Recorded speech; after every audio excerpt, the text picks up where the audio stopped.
वैष्णो देवी मंदिर क्यों कहा जाता है कि जो एक बार आएगा उसकी मनोकामना अवश्य पूरी होगी। जम्मू की त्रिकूट पर्वत श्रृंखला में स्थित वैष्णो देवी मंदिर केवल एक तीर्थ नहीं, बल्कि आस्था, त्याग और विश्वास की सबसे बड़ी परीक्षा है। यहाँ आने वाला हर श्रद्धालु एक ही वाक्य बोलता है, माँ ने बुलाया है। क्योंकि मान्यता है, माँ वैष्णो देवी स्वयं बुलाए बिना किसी को अपने दरबार तक नहीं आने देती। लेकिन ऐसा क्यों कहा जाता है कि जो एक बार सच्चे मन से यहाँ आया उसकी मनोकामना अवश्य पूरी होती है? इसका उत्तर केवल चमत्कार नहीं, बल्कि तर्क और भावना दोनों में छिपा है।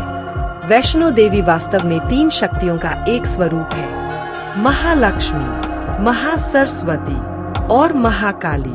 तीनों देवियां मानव जीवन की 3 मूल आवश्यकताओं का प्रतिनिधित्व करती है। महालक्ष्मी संसाधन, संतुलन और जीवन की स्थिरता। महासरस्वती ज्ञान, विवेक और सही निर्णय लेने की शक्ति। और महाकाली अहंकार, डर और नकारात्मकता का विनाश।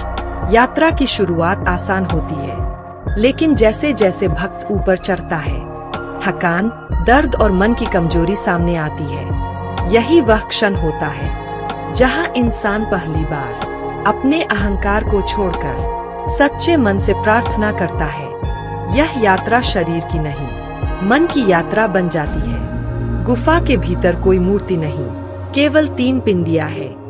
यह संदेश है कि ईश्वर बाहर नहीं, हमारे भीतर स्थित चेतना में है।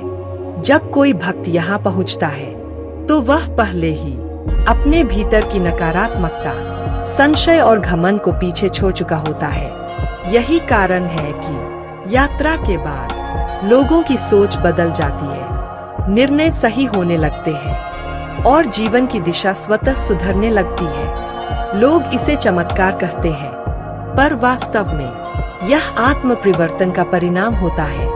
इसीलिए कहा जाता है, जो एक बार माँ वैष्णो देवी के दरबार में सच्चे भाव से आया, उसकी मनोकामना नहीं, उसका जीवन पूरा होता है।